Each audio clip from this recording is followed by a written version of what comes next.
Welcome back to Horrifying Stories.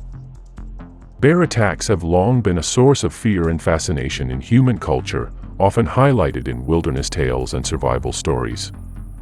These encounters between humans and one of nature's most powerful predators create a gripping narrative of survival, danger, and the raw power of the wild. These incidents are rare but can be deadly, showcasing the unpredictable nature of wildlife and the importance of respecting and understanding animal behavior. Today's episode is a compilation of 3 bear attacks that we have covered in this channel. These stories not only recount the harrowing experiences of those involved but also offer insights into bear behavior and the crucial need for respect and understanding of nature. From historical pioneers to modern adventurers, bear attack tales blend fear, respect, and awe for these formidable animals. As always, viewer discretion is advised.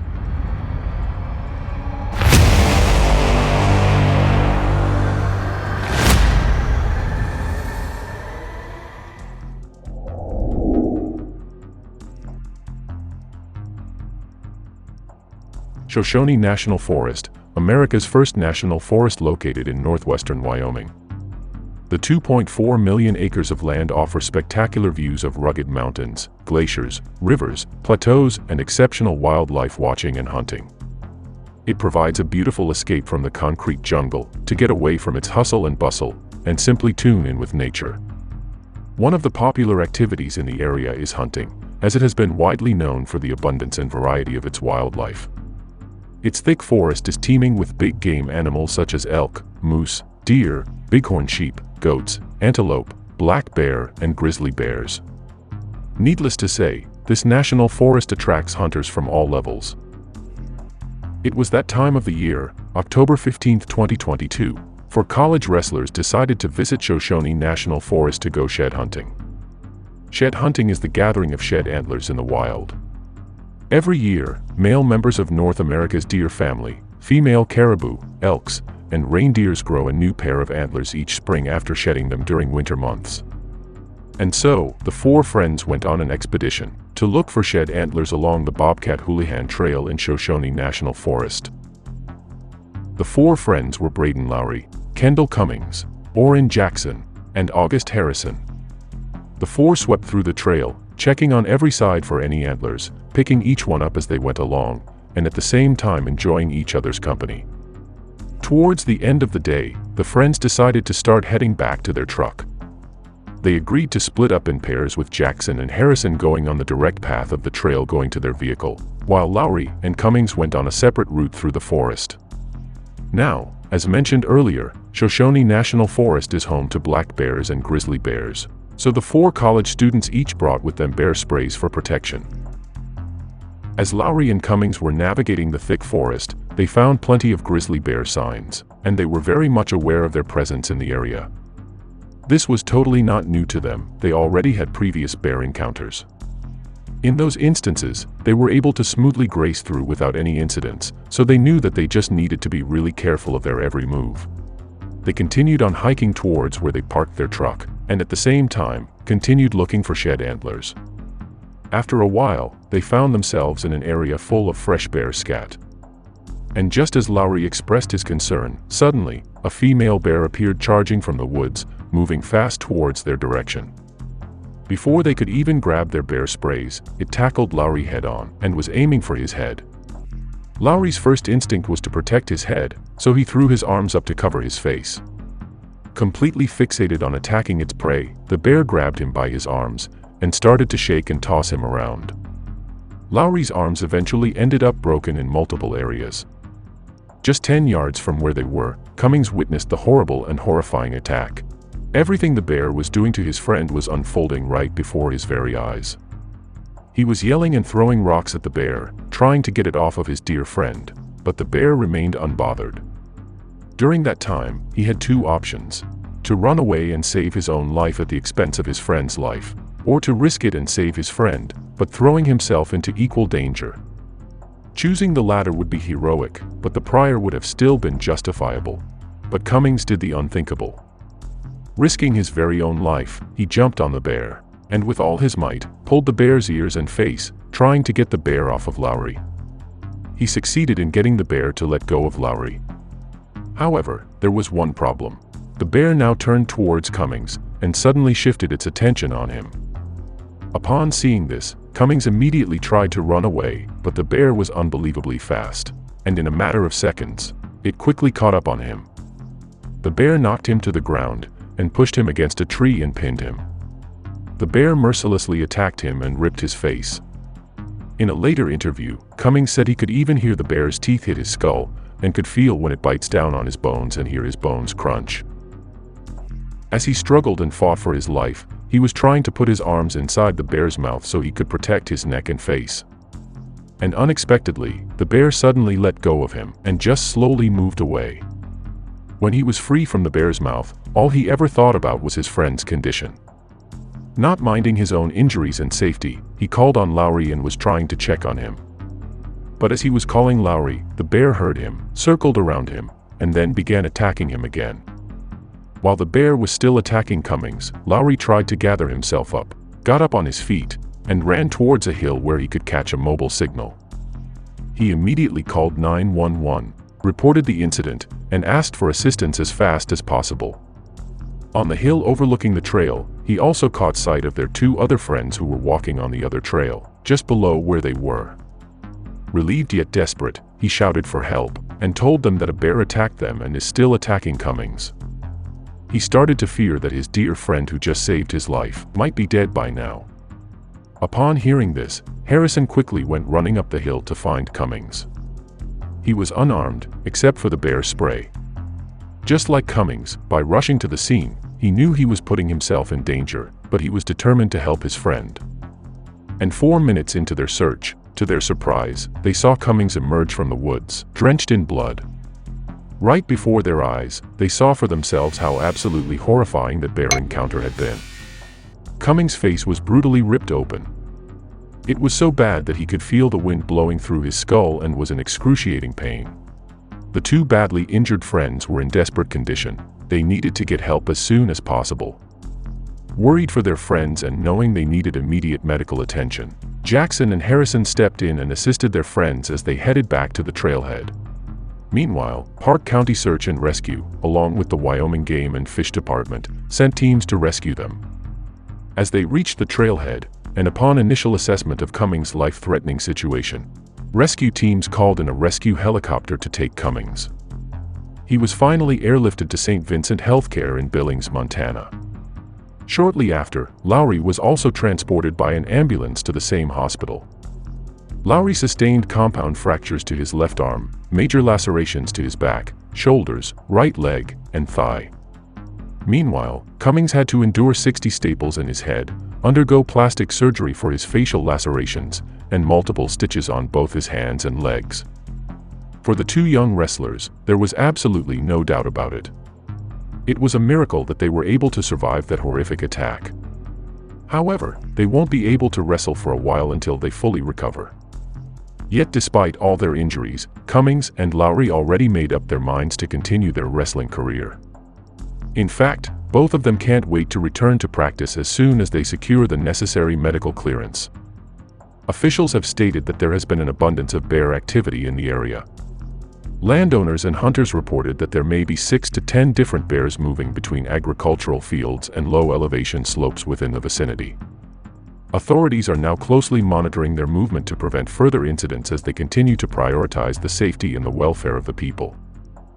For Lowry and Cummings, the horrifying incident did not change any of their interests. Lowry even stated that he will definitely be back to the mountains as soon as he can. The mountains have been his happy place and will continue to be, so giving up shed hunting was not an option. Their common love and interest for wrestling have made these college friends a band of brothers. The kind of brotherhood who's got each other's backs, and shed hunting together was simply another bonding moment for them. Yet on that fateful day, after the terrifying ordeal, a different kind of bond sealed this band of brothers.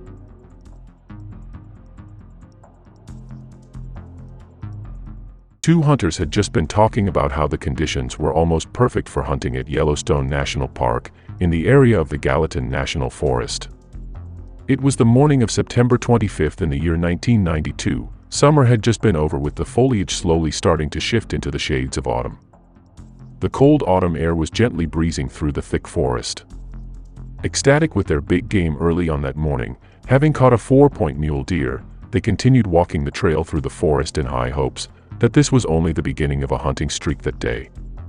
Upon reaching a hill, Mark sensed movement some 35 yards from where he was walking. He paused for a look and saw 2 cuddly cubs roughly around 1 year old, at about the same size as that of German Shepherd dogs. The 2 were playing around, bouncing off and racing around. It was a stunning and fresh sight for him to be looking at the 2 cubs, playful and seemingly harmless. Not until he noticed that the 2 cubs weren't just playing around with each other, but were also feeding on their mother's milk. It was then that his eyes shifted to the huge bear they were latched onto. Mark came eye to eye with the mother bear, and in a split second, he saw the 2 cubs getting hurled up in the air, as the bear suddenly got up and was heading fast straight into his direction. Obviously fixated on Mark as her target, the mother bear growled as she charged in lightning speed. Mark saw for himself how furious the bear was, and immediately tried to look for a tree he can quickly run to, for escape. He knew he barely had a chance, but his reflexes made him begin sprinting towards where Fred was, around 20 yards up. He screamed frantically as he ran, alerting Fred that the bear was running after him, and telling him to get his pepper spray ready. Now, during that time, bear sprays weren't a thing yet, but they heard a lot of success stories of people who used pepper sprays on bears. So Fred made sure to bring one with him on that hunting trip. He had this small pepper spray bottle that was normally used as a non-lethal self-defense weapon, presuming that what works against humans would also be the same with bears. The small bottle was conveniently strapped around his waist in a belt he improvised for the same purpose. Unfortunately, although he had initially planned to, Mark wasn't able to get pepper spray for himself. It didn't come as a surprise for both of the hunters that the bear swiftly caught up on them. Fred, who struggled to pull out his spray after it got stuck, immediately plunged and laid flat on the ground. Mark, on the other hand, took cover as he positioned himself behind a log. As he turned his head around, he saw the huge bear right before him. Overwhelmed with fear, Mark tried to get his senses together, and in his heightened adrenaline, positioned his bow on the target. As he started pulling back, the bear's paw swung fast, smacking and sending his bow and arrow flying in the air. In the blink of an eye, the mother bear was already behind the log, also face to face with Mark. All he could see at that point was the bear's sharp teeth grinding and growling before his very eyes. The mother bear pounced on Mark, landing on top of him and leaving him helpless and unable to put up a fight. She ruthlessly ripped his face as she ate off his face and neck. He felt every bite from her sharp teeth, even hearing and feeling every crunch in his skull as the angry bear devoured him.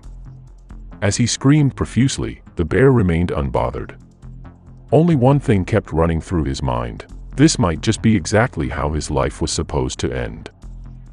Then, out of nowhere, Fred came out of his hiding and charged right at the bear with his pepper spray in his hand.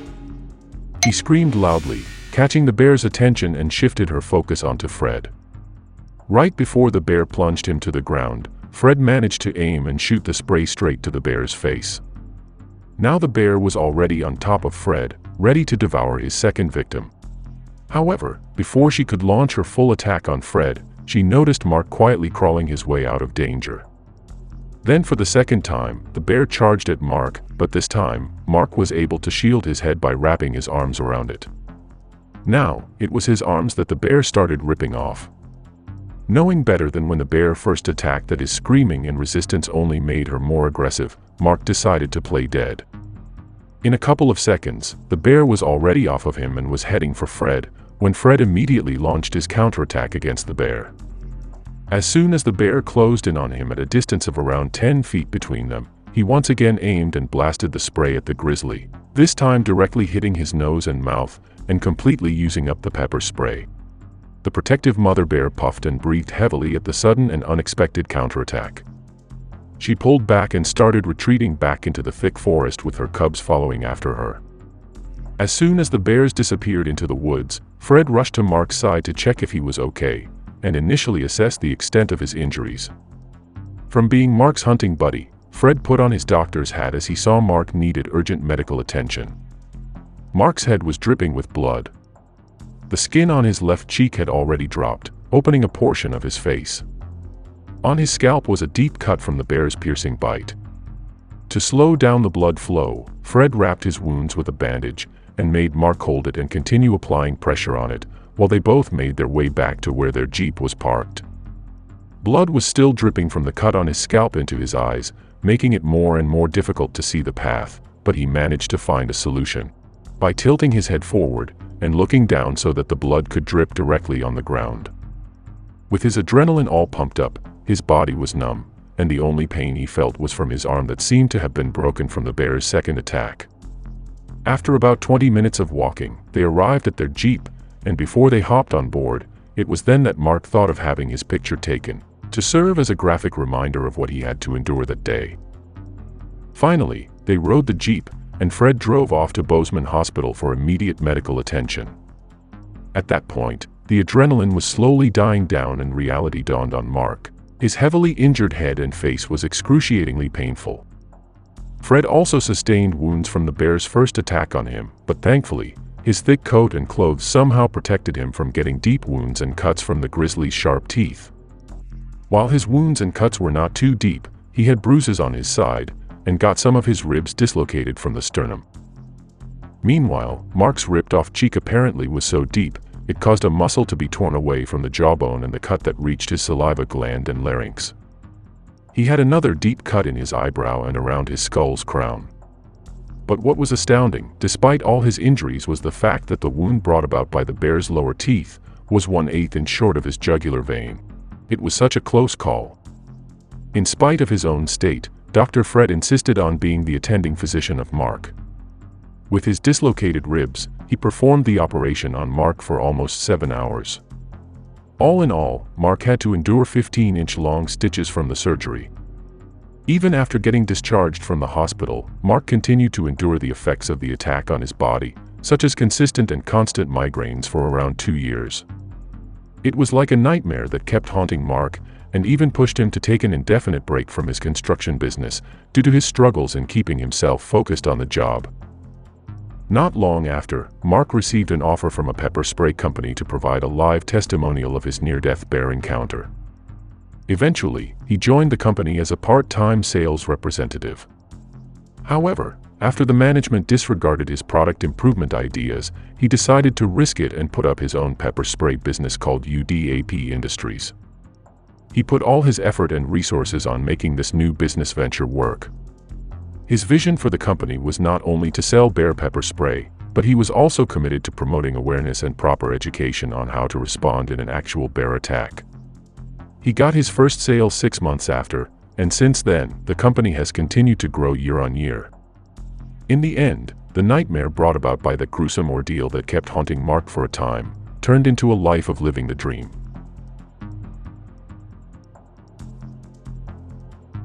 Svalbard is a group of islands in Norway, located just between mainland Norway and the North Pole. This northern Arctic tundra is home to reindeers, Arctic foxes, and polar bears.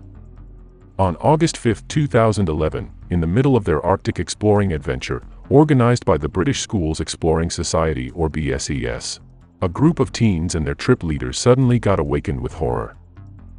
At around 7:30 in the morning, while the young explorers were sleeping soundly in their respective tents, that was pitched on a snow bridge close to Von Post Glacier, a polar bear emerged. It went directly to the camp, breaking past the perimeter fence the team had set up without their tripwire alarm system sounding off.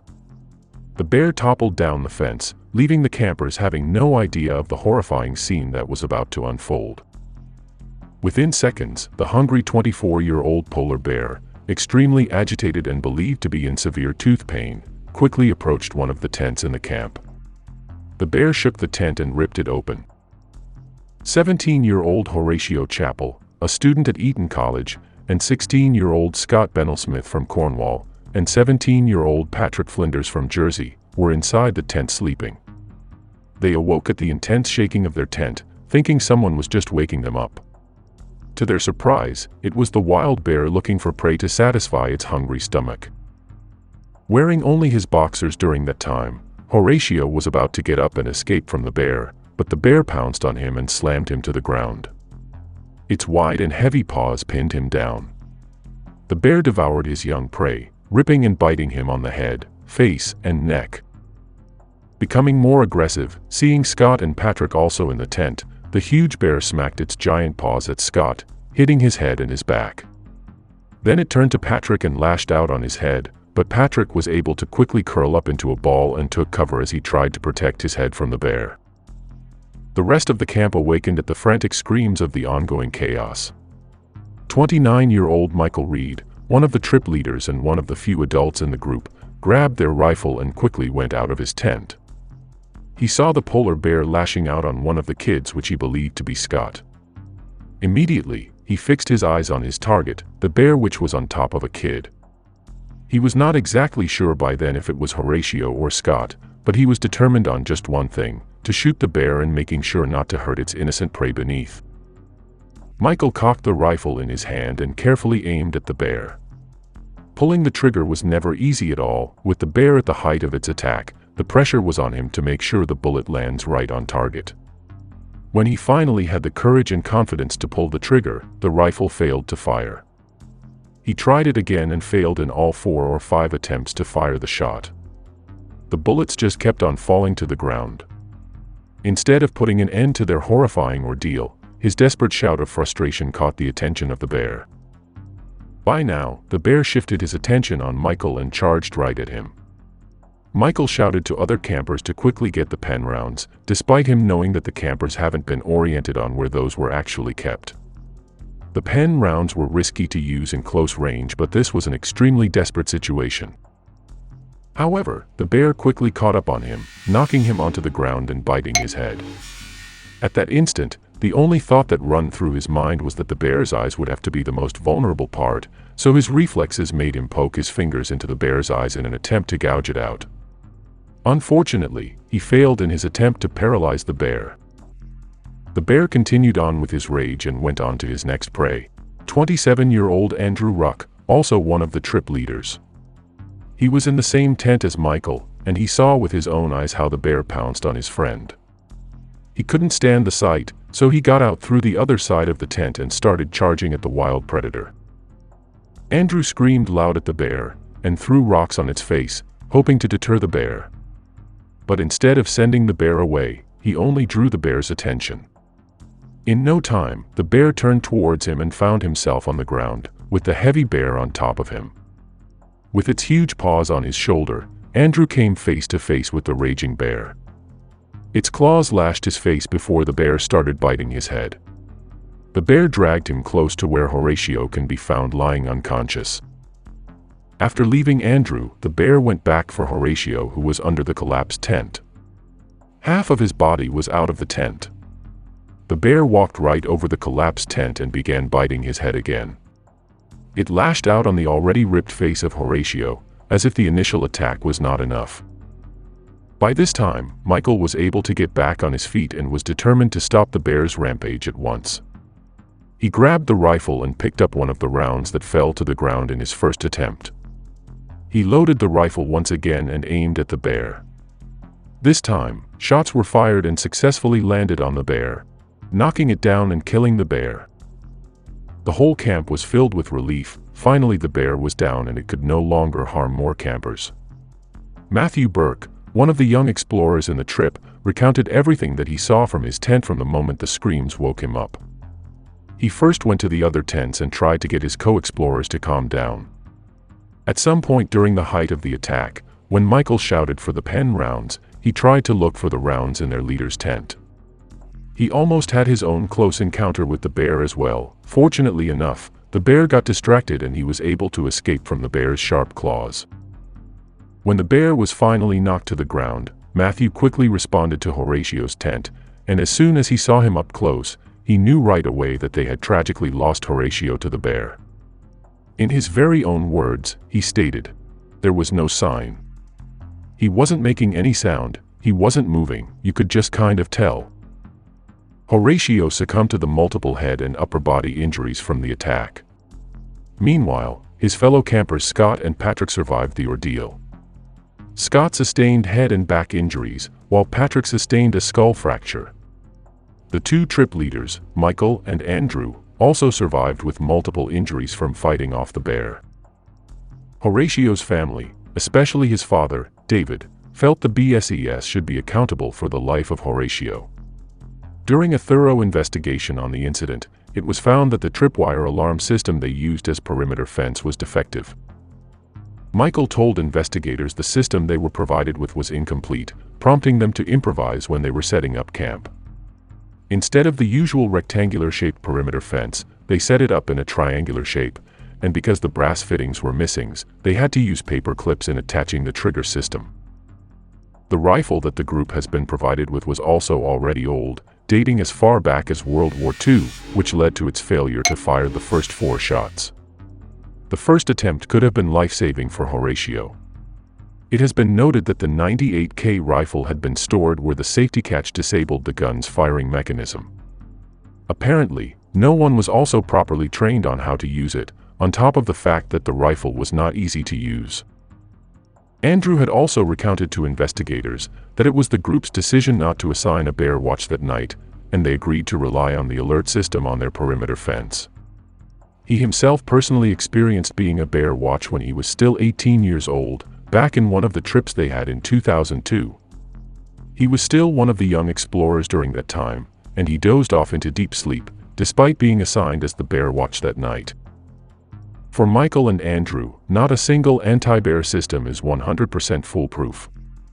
The executive director of BSES, Lieutenant General Peter Pearson, said that the reason why the tripwire system did not send off an alarm was not because of the missing parts, but mainly because the bear hit and toppled down the post first instead of the wire.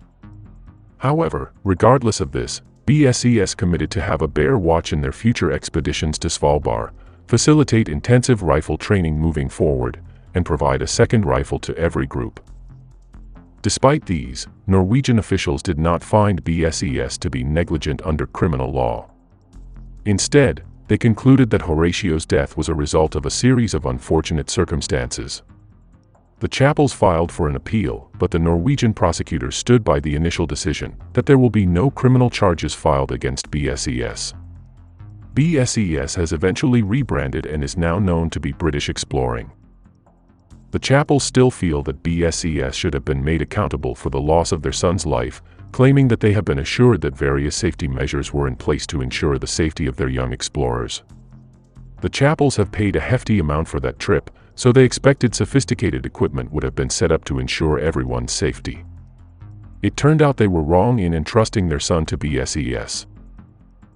The fascination and awe that the young explorers felt when they saw the huge set of footprints along one of the trails days prior was replaced with trauma and horror, as their holiday adventure ended up as a trip that was nothing short of horrifying. Thank you for making it this far. If you liked this video, do click the like button below, and subscribe to our channel for more of these horrifying stories. Let us know what you think about the story, we would love to hear from you. Again, thank you, and see you on the next one.